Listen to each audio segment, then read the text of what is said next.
ഇപ്പോൾ കെ മുരളീധരൻ വട്ടിയൂർക്കാവിൽ മത്സരിക്കുന്നുണ്ട്. ഒരേ സമയം കെ കരുണാകരന്റെ കുടുംബത്തിൽ നിന്ന് ഒരാൾ താമര ചിഹ്നത്തിലും ഒരാൾ കൈപ്പത്തി ചിഹ്നത്തിലും മത്സരിക്കുകയാണ്. പൊതുവെ കേരളം ചർച്ച ചെയ്യുന്ന ഒരു വിഷയം കൂടിയാണ്. മുരളീധരനും ഒരു ജയസാധ്യത താങ്കൾ കാണുന്നില്ലേ അവിടെ? ഞാൻ സത്യം പറഞ്ഞാൽ അന്വേഷിച്ചിട്ടില്ല. എൻ്റെ കാര്യം നോക്കാൻ തന്നെ ഇവിടെ നേരം കിട്ടുന്നില്ല. അപ്പം ഞാൻ രാവിലെ എണീറ്റാൽ ഈ പറഞ്ഞ മാതിരി പോവും. വന്ന് ആലോചിക്കാൻ പോലും സമയം കിട്ടാത്ത എൻ്റെ വെഡിങ് ആനിവേഴ്സറി മറന്ന ആളാണ് ഞാൻ. ഈ തിരക്കിനിടയ്ക്ക് ഒരിക്കലും മറക്കില്ല. മറ്റേ ഞാൻ ഒരാഴ്ച മുമ്പ് തുടങ്ങും. ഇന്ന ദിവസമാണ് കേട്ടോ, ഇന്ന ദിവസം എൻ്റെ ഭർത്താവിനെ ഇതാക്കുന്ന ഞാൻ. ഇപ്രാവശ്യം എൻ്റെ ഭർത്താവ് പറഞ്ഞിട്ടാണ് ഞാൻ ഓർക്കണത്. എനിക്ക് ഭയങ്കര സങ്കടം തോന്നി സത്യം പറഞ്ഞാൽ. പക്ഷെ എനിക്ക് പാർട്ടിയിലുള്ള ഇൻവോൾവ്മെന്റ് കണ്ടപ്പോൾ എല്ലാവരും പറഞ്ഞു, അയ്യോ പത്മജിനെ സമ്മതിക്കണം, ഇങ്ങനെ ഒരു കാര്യം പോലും മറന്നു എന്നുള്ളത്. അപ്പോൾ ആ രീതിയിലാണ് ഞാനിപ്പം ഇലക്ഷനെ കാണുന്നത്. അത്രയും ഗൗരവമായിട്ട് എടുത്തിട്ടാണ്. ആര് തോക്കും എന്ത് എന്നുള്ളത്. പിന്നെ എന്താ പറയുക, ചേട്ടൻ്റെതായിട്ടുള്ള സ്വാതന്ത്ര്യമുണ്ട്, എനിക്ക് എൻ്റെതായിട്ടുള്ള സ്വാതന്ത്ര്യമുണ്ട്. അത് അച്ഛൻ ഞങ്ങൾക്ക് തന്ന സ്വാതന്ത്ര്യമാണ്. മുരളിയേട്ടൻ പണ്ട് എത്ര പ്രാവശ്യം പാർട്ടി മാറി. അന്നൊന്നും ഇല്ലാത്ത ഇഷ്യൂ എന്താണ് ഇപ്പോന്ന് എനിക്ക് മനസ്സിലാവാത്തത്. ആ ഒരു ബുദ്ധിമുട്ടുണ്ടോ തമ്മിൽ കെ മുരളീധരനുമായിട്ട്? അങ്ങനെ ഒരു വിഷമമുണ്ടോ പരസ്പരം? ഇല്ല. മുരളിയേട്ടൻ്റെ വഴി, എനിക്ക് എൻ്റെ വഴി. അത് ഞാൻ അക്കാര്യത്തിൽ മുരളിയേട്ടനോട് ചോദ്യം ചെയ്യാനോ അല്ലെന്ന് ഞാൻ ആളല്ല. ഒന്നാമത്തെ കാര്യം, മുരളിയേട്ടൻ ഒരു 10-20 കൊല്ലം എന്നെ ചീത്ത വിളിച്ചു തുടങ്ങി. കോൺഗ്രസ്സിലുള്ളപ്പോഴും പറയും. പക്ഷെ ഞാനിതിനൊന്നും പ്രതികരിക്കാറില്ല. എന്തിനാ നമ്മൾ മനസ്സമ്മാനക്കേട് വടിയെടുത്ത് വാങ്ങണേ?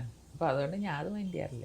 ഇപ്പോൾ ഈ മുരളി മന്ദിരത്തിൽ തന്നെ കോൺഗ്രസ്സുകാരും വരാറുണ്ട്, ഇവിടെ പുഷ്പാർച്ചന അർപ്പിക്കാനും ഒക്കെ വരാറുണ്ട്. അപ്പോൾ ഒരു വൈകാരികമായിട്ട് കോൺഗ്രസിന് പ്രവർത്തകർക്ക് ഒരു ബന്ധമുള്ള ഒരു കുടുംബമാണിത്. അപ്പോൾ അതേ കുടുംബത്തിൽ നിന്നാണ് ഒരാൾ BJP പാളയത്തിലേക്ക് ഇറങ്ങിപ്പോയി അതേ കോൺഗ്രസിനെതിരെ മത്സരിക്കുന്നത്. അതൊരു വൈകാരികമായിട്ട് തോൽപ്പിക്കണമെന്നൊരു അടങ്ങാത്ത വാശി കോൺഗ്രസിന് ഉണ്ടാവുകയില്ലേ പ്രവർത്തകർ? ഇല്ല, കാരണം കോൺഗ്രസ്സുകാർക്ക് അങ്ങനെ ഒരു വിചാരമില്ല എന്ന് എനിക്ക് അവർ പലരും എന്നെ വിളിക്കുമ്പോൾ എനിക്ക് മനസ്സിലായിട്ടുണ്ട്.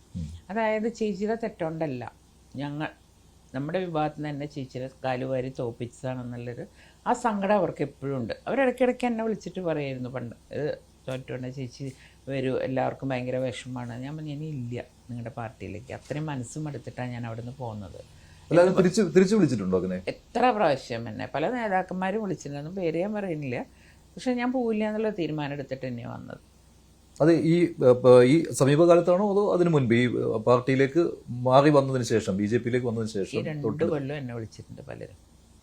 ഈ തെരഞ്ഞെടുപ്പിൽ മത്സരിക്കരുത് എന്നുള്ള ഒരു അഭ്യർത്ഥന ഏതെങ്കിലും കോൺഗ്രസ് നേതാവിന്റെ ഭാഗത്തു നിന്നുണ്ടായിരുന്നു? ഇല്ല, ആരും പറഞ്ഞിട്ടില്ല എന്നോട്. അവർക്കറിയാം ഞാൻ അത്രമാത്രം ഹേർട്ടാണ് ഇക്കാര്യത്തിൽ.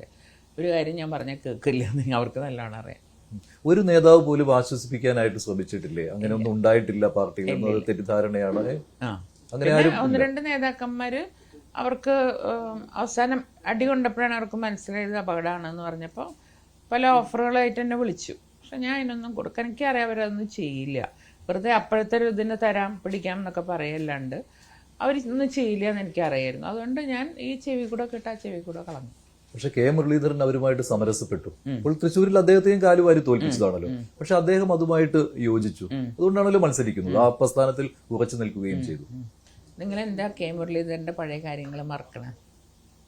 അദ്ദേഹം എത്രാവശ്യം പാർട്ടി വിട്ടുപോയി, DIC ഉണ്ടാക്കി. ഇതൊക്കെ ഞാനൊന്നും ചെയ്തിട്ടില്ല. ആ സമയത്ത് കോൺഗ്രസ്സിൽ ഉറച്ചു നിന്ന ആളാണ് ഞാൻ.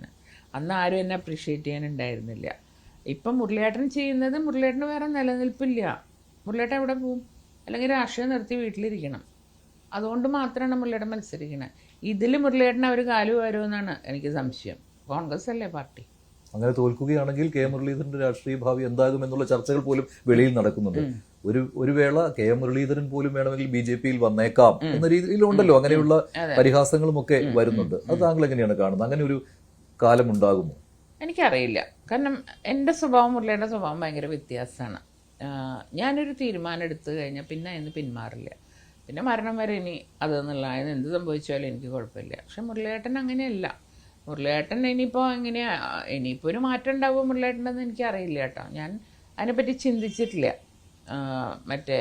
എനിക്ക് മുരളിയേട്ടൻ നിൽക്കുന്നത് കോൺഗ്രസിൻ്റെ കൂടെ ആയതുകൊണ്ടാണ് എനിക്ക് തോന്നുന്നത് മുരളിയേട്ടൻ എന്ത് ചെയ്യുമോ എന്തോ എന്ന് ഒരു അനിയത്തി എന്നുള്ള എനിക്ക് തോന്നാറുണ്ട്. പക്ഷെ ഞാൻ കൂടുതൽ ചിന്തിക്കാറില്ല അതിനെപ്പറ്റി. പക്ഷേ UDF അധികാരത്തിൽ വന്നാൽ ജയിച്ചാൽ അദ്ദേഹം മന്ത്രിയാണ്.